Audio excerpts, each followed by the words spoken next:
we move on to discuss Chelsea's attacking dominance as they're able to beat Wolves 6-2. Crazy game, huh? 6-2. We had a hat trick for Noni Madueke that actually came within 14 minutes. João Felix was able to come on and get his goal since his return to Chelsea. Nicholas Jackson got on the score sheet early in the second minute for Chelsea, and then Cole Palmer comes up with another wonderful moment out of nothing, being able to chip the goalkeeper from way out, way out. I don't know exactly how much it was in terms of meters, but it was a it was a it was a, it was a, it was a very long chip. Did it sort of on the half volley as well. Nicholas Jackson getting a wonderful assist as well on that. Um, so, I mean, I'll have to say, you know, overall, I mean, what a game from Chelsea. I mean, I'm a little bit stunned at the performance. I have to lie. I did not see this coming whatsoever. We're all on the low over what happened at Chelsea. Not just the opening day defeat to Manchester City, but what's been going on in terms of the transfers and just everything surrounding the club and the issues there. Um, but um, but I mean, if we're strictly talking about this performance, I thought it was a good performance. I thought, look, as a Chelsea fan, I'm not someone I'm not gonna get too carried away. I know there was some big faults in this game as well, some issues, especially in that first half. But overall, in terms of the way we were able to attack, play, and transition, I thought the attack was simply brilliant and sensational. And in years past, we've had issues in terms of being able the end product, being able to get the ball in the back of the net. But last season we had a much more of improvement, and then now this season, being able to score 6 goals against Wolves, in our second game of the season. I mean, look, that's you can't argue with that. That's brilliant, and.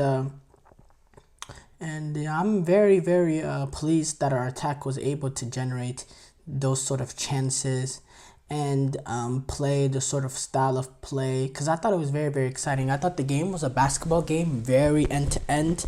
Um, a lot of attacking display, a lot of risk taking on both teams, sending guys forward, leaving spaces in behind during transition, and sort of playing a sort of no risk style of football I saw from both teams, and I thought it made it an entertaining and very fascinating game. And if you're a neutral watching that, you're a Chelsea fan, you're watching it, you're absolutely elated. But if you're a neutral watching that, you've watched one of the best games that you've seen in a very, very long time. Because, man, that was a ridiculous sort of a game, and I hope we get more games like that this season. Because I loved enjoying that game, even as a Chelsea fan. Because in the first half, you know I'm not feeling that great about the team going into two, especially in that first half. Chelsea could have conceded 4 or 5 goals. I mean, Wolves had a plenty of opportunities, and I thought in the first half Wolves were the better team. I thought Wolves created more. We took advantage of an early opportunity and set pieces. Then we were kind of put on the back foot, and Wolves were the ones that were generating a lot of opportunities, a great deal of opportunities. They get their breakthrough. They were able to equalize on a ball played in by Honore. Bad defending from Malu Gusto, in my opinion, who sort of lets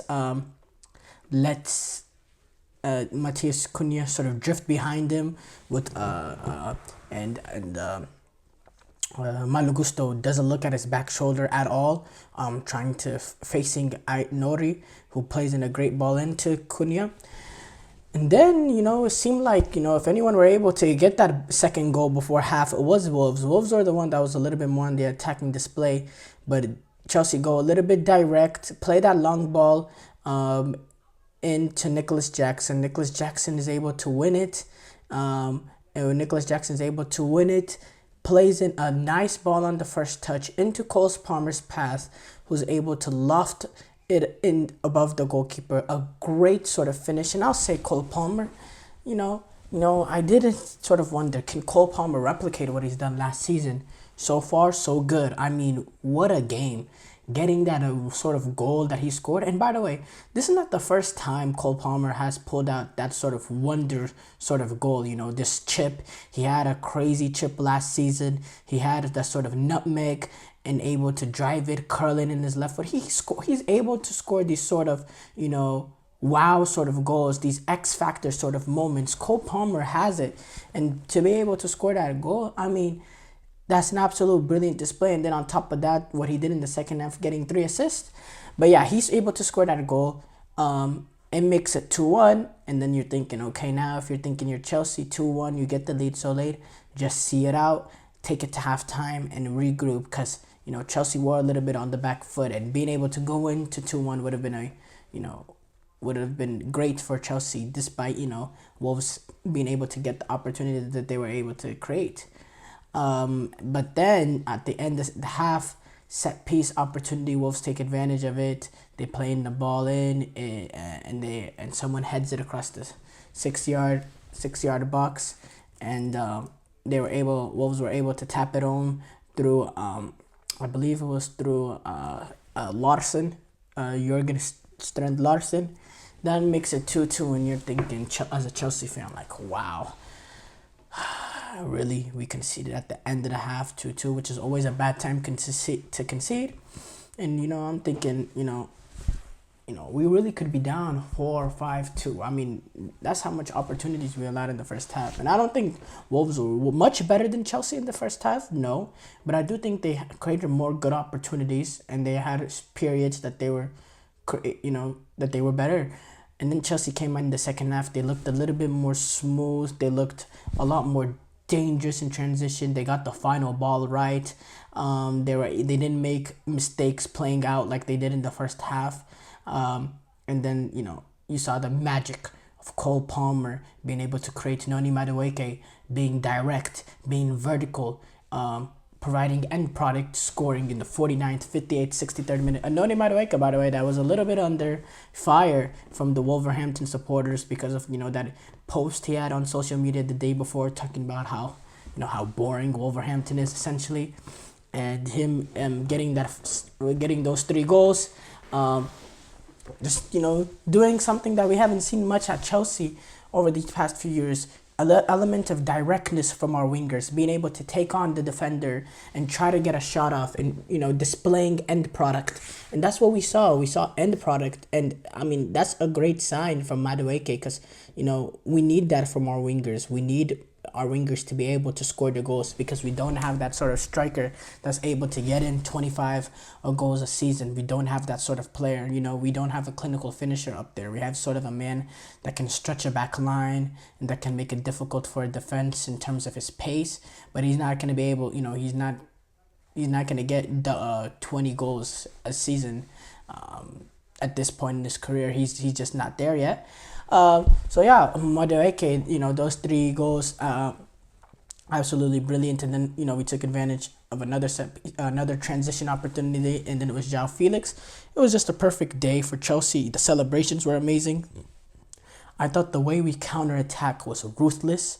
I haven't seen that sort of element from Chelsea, that ruthless nature in terms of being able to clinically counterattack the way we did, with the pace, with the energy, with some spirit, with some belief, and the speed that we were able to play in. It was absolutely brilliant. That counterattack in that second half was absolutely devastating, and that's a brilliant thing, because we know, we've heard from Enzo Maresca, and we even watching Manchester City, we know this tic-tac sort of way is boring to watch, and it's really difficult to watch, in my opinion, at certain times. But if we're able to play like this, if we're able to be devastating like this on the counterattack, and be able to take advantage of runners and play with this sort of speed, man, it's going to be a great watch, and we're going to be a team to be very, very difficult to defend against, because Madueke, what he was able to do today, Cole Palmer, Pedro Neto coming in, Nkunku, even Nicholas Jackson, just because of his pace, there is ability in that attacking display. And it was absolutely great. Now the downside is defensively, we looked knackered in certain moments. We allowed runners in behind, and we just looked vulnerable at certain times defensively. And then again, we made too many mistakes playing easy balls, trying to play out of the back. Those are the concerns. Those are some not major concerns, but those are concerns, especially the mistakes in terms of playing out of the back.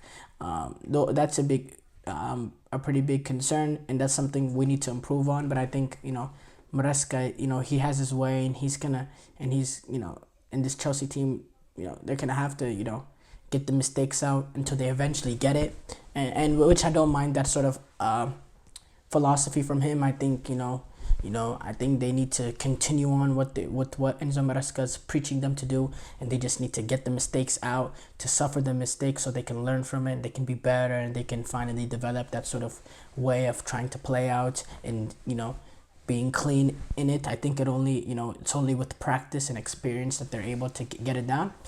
I think the one thing I would say though, the major concern here. Oh, also another positive thing is Cole Palmer playing through the middle. Keep him in the middle, keep him as a number 10. His creativity, his ability is not just being able to score goals, which he's still able to do as the number 10 position we saw today, but also what he's able to do, what his ability makes him great at, is his ability to be able to create for players other than himself, be able to create for his teammates. And what he specifically those 3 assists he had to Madueke, or the 3 assists he had in the game. Yeah, I think those are 3. He had the 3 assists all to Madueke, yeah. We need that. We need him playing there. I will say the major downside of this is Mykhailo Mudryk nightmare run at Chelsea continues. He was, again, woeful, horrible, and he hasn't put a foot right since he's gotten to Chelsea. And it's getting to the point that he's looking like a bust, which will be a devastating blow to Chelsea, because that's a lot of money spent on a player that, that's not going to work out. But the more and more I see it, I'm seeing signs from Madueke. I'm seeing signs from Caicedo. Even Enzo, I'm seeing some signs here and there, But Mykhailo Mudryk, I mean, it just seems like that has, completely fallen apart. And I worry for him. I don't think he will be able to turn around as Chelsea. He can't put a foot right. I mean, let's just face it, for real. But other than that, good performance from Chelsea. But again, they've had good performances in the past. They need to build off of this and be consistent.